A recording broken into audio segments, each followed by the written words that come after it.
আমাদের একটা অন্যতম আলোচনা হলো আমাদের দেশের সংবিধানের মূল ভিত্তি। এইটাকে তো আমরা বাক্যবাদ বলতে পারি। এইটাকে তো খালি একটা আলোচনা এবং আলোচনার টেবিলে আচ্ছা সবাই সার্টার দেন ঐক্যমত, এই কথা একজন রাজনৈতিক কর্মী কিভাবে বলে? সেই আলোচনার যখন আমরা গেলাম, এখন আমরা আছি, আগামীতেও যাব, আমাদের পরস্পরকে জানতে বুঝতে সুবিধা হয়। আমাদের মধ্যে কোথায় কতটুকু ঐক্য হবে, কতটুকু বিরোধ হবে, কার কি বিবেচনা, এটা কিন্তু আরো পরিষ্কার হয়।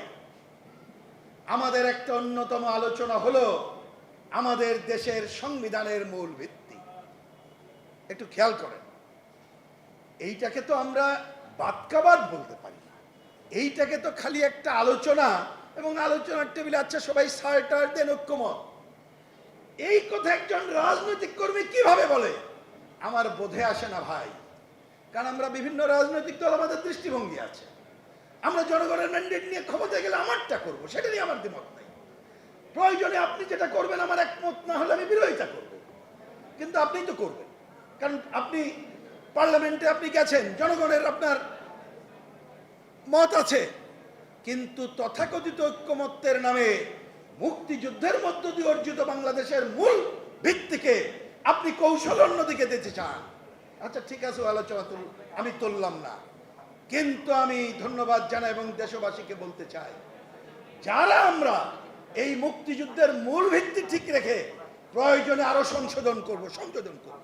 নিঃসন্দেহে আমরা বলেছি, যদি এখানে আগে নাগরিক স্বাধীনতার কথা দরকার হয়, যদি ধর্মীয় স্বাধীনতার কথা দরকার হয়, যদি আমাদের মুক্তিযুদ্ধের সময় যে ঘোষণা ছিল ওই 3 পয়েন্ট আছে, যুক্ত করতে আপত্তি নাই, কিন্তু মূল ভিত্তি ঠিক রাখতে হবে। আমরা যারা ঐক্যমত্য পোষণ করলাম, তার মধ্যে নাগরিক ঐক্যের প্রতিনিধি দৃঢ়তার সাথে এই পক্ষ অবস্থান নিয়েছেন। আমাদের ঐক্য মুক্তিযুদ্ধের সপক্ষে, ঐক্য জনগণের সামনে দৃশ্যমান হয়েছে। এই তো আমাদের ঐক্যের জায়গা। সুতরাং আমি মনে করি এই ধরনের ঐক্যের পথ চলা আরো আসবে। বিশেষ করে এইবার যে স্বৈরাচারের পতন ঘটিয়ে আমরা গণতন্ত্রের পথযাত্রা করছি, বারবার বলছি, সুষ্ঠু গ্রহণযোগ্য নির্বাচনের জন্য যা যা সংস্কার করা দরকার আগে ওই কাজটি করেন, ঐক্যমত্য করে ইলেকশনে যাই, একটা সার্বভৌমত্ব পার্লামেন্ট করি, পার্লামেন্টে ভালো প্রতিনিধি যাতে আসতে পারে সেই চেষ্টা করি।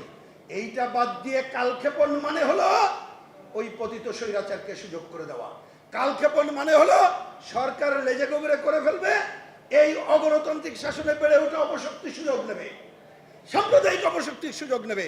কালক্ষেপণ মানে হলো আধিপত্যবাদী এবং সাম্রাজ্যবাদী দেশ, ভূরাজনৈতিক কারণে যারা প্রভাব বিস্তার করতে চায়, তারা আমাদের গণতন্ত্রের পথযাত্রাকে অন্য পথে নিয়ে যেতে পারে। আসেন, গণতন্ত্রের পথ চলায় ঐক্যবদ্ধভাবে আমাদের যতটুকু আছে ঐক্যবদ্ধভাবে পথ চলবো, এবং গণতন্ত্র নিষ্কণ্টক করা না হওয়া পর্যন্ত আমাদের যাত্রা অব্যাহত থাকবে। পাবলিক রিঅ্যাকশন, দেশ গড়ায় আপনার মতামত।